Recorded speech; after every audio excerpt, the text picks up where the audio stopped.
שלום לכם, אהובים יקרים, כאן לנה מלנוע מהמרכז, Core Intelligence, מה שלומכם? איזה כיף שהצטרפתם שוב לסרטון הזה, תודה על הזמן שלכם. היום אנחנו נדבר על הנשימה, על הפעימת החיים הראשונה הזאת, על הדבר הזה שבלעדיו אנחנו לא יכולים לחיות.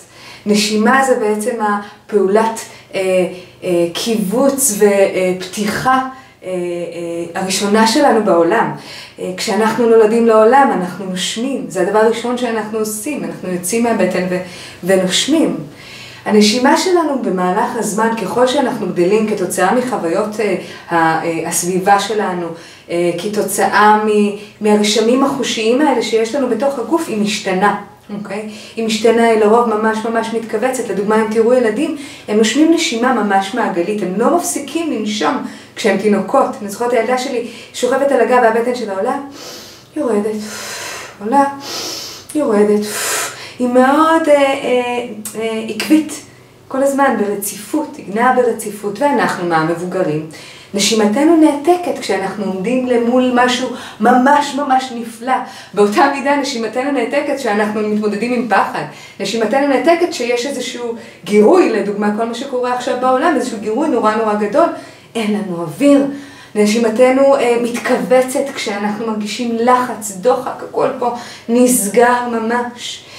כשאנחנו חווים כאב, לרוב אנחנו שפופים כאלה, וגם פה כלוב הצלעות שבתוכו, הכלוב הזה שנעול בו האוויר, וכל מה שהוא רוצה זה לצאת, רק לצאת. הנשימה שלנו, יש לה תפקיד מרכזי בסירקולציה של הדם, בלהעביר חומרי מזון לכל מקום בגוף, היא קשורה לפעימת החיים שלנו, של הלב, וגם היא כשלעצמה פעולה של פתיחה סגירה של קיבוץ ושחרור, כמו פעולת הלב וכמו עוד פעולות של כל מיני סוגרים שמניעים דברים. הנשימה, התפקיד שלה זה להניע, אוקיי? אנחנו היום, בייחוד לאור המצב כרגע בעולם עם הווירוס הקורונה, הנשימה שלנו מאוד מתכווצת, כי היא מושפעת מהלחץ שאנחנו מרגישים, כפי שאמרתי קודם. אז הרבה פעמים אנחנו נגיב בתגובה מאוד לחוצה, והנשימה שלנו היא תתכווץ. אנחנו לפעמים נרגיש גירוי או איזשהו כעס ולא נשים לב, נפל לנו צלחת, הילד יצבן אותנו, משהו קרה ופתאום הנשימה שלנו, אנחנו מוצאים את עצמנו, לא נושמים. אני מזמינה אתכם בסרטון הזה להביא את תשומת הלב לתוך הנשימה שלכם. קחו לדוגמה סיטואציה, אוקיי?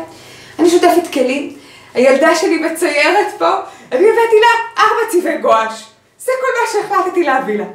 הלכתי בינתיים לשטוף כלים, שטפתי, אולי שרתי לי איזה שיר, הייתי ברווחה, פתאום אני באה, אני רואה את כל הצבעי גואש מרוחים על הרצפה, את הילדה כולה מרוחה בצבע גואש, אני עומדת רגע לנוכח הסיטואציה, אני אולי קצת צועקת, מתפעלה, ובעיקר מפסיקה לנשום. עכשיו, דיברנו בסרטון שעבר על החוויה הזאת של להעלות איזשהם דברים לא מודעים ולשים בהם מודעות ערה.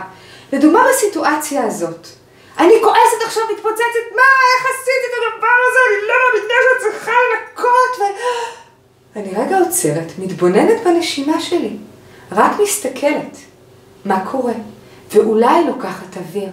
עוזר מאוד, בדרך כלל הכל מאוד מכווץ ומאוד דחוס, תפתחו את הידיים. תרשו לנשימה לעבור, להניע את הרגש הזה לגל הבא. תרשו לו פשוט להשתחרר מכם החוצה, מאוד עוזר לעשות פתיחה ככה, מאוד עוזר לעשות מסאז', יש לנו פה שרירים בין הצלעות שלנו, ממש עוזר לפתוח אותה, מסאז' בכתפיים, זה ממש יכול לעזור לנו לשחרר את הנשימה הנעולה הזאת בכלוב הצלעות. ההזמנה שלי אליכם שוב זה לקחת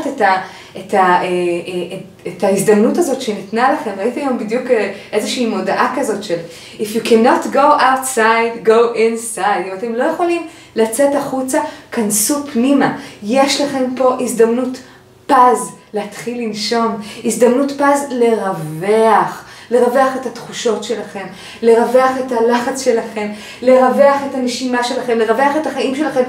לרווח את תחושת ההנאה שלכם. כשתסכימו לתת לדברים לנוע. כשאנחנו לחוצים, הכל מתכווץ, הנשימה מתכווץ, הכל נאסף, הכל נהיה במעין מבניות כזאת, וההזמנה היא לנשום. לנשום נשימה עמוקה כזאת שנכנסת ממש לתוך הבטן, והיא לא רק שטחית, היא לא רק מגיעה לאזור בית החזה, אלא היא ממש לוקחת את הבטן, מרשה גם לכלוב הצלעות התחתון להיפתח. בדרך כלל אנחנו עוצרים את הנשימה פה בבית החזה, תרשו גם לצלעות להיפתח, להתרחב, ואולי אפילו לאיזשהו רגש להשתחרר, לאפשר לו לנוע, אולי אפילו להתענג, אולי אפילו להירגע, אולי להשתלב, אולי להתאהב, אולי לנשום, אולי לחלום, ואולי פשוט להיות בנחת. אני ממש מזמינה אתכם באהבה להתחיל לנשום, לרווח, לבקש ממי שאתם בבידוד איתו, זה אפילו יכול להיות הילדים שלכם, רגע, לעשות לכם עיסוי קל פה באזור של הכתפיים שמצטבר מלא מתח, לקחת את האצבעות שלכם ולנסות להכניס ככה בין הצלעות, ככה טיפונת לרווח, לעשות את האזור של בית החזה, לראות שהנשימה שלכם מגיעה לבטן והיא לא מאוד קטנה, אלא היא רחבה, מפנקת, מענגת, נעימה ומסבה לכם הרבה אושר. אני מזמינה אתכם לנשום יקרים ויקרות עד הסרטון הבא, שננוע כולנו מהמרכז בזמנים מקורקעים. אמן.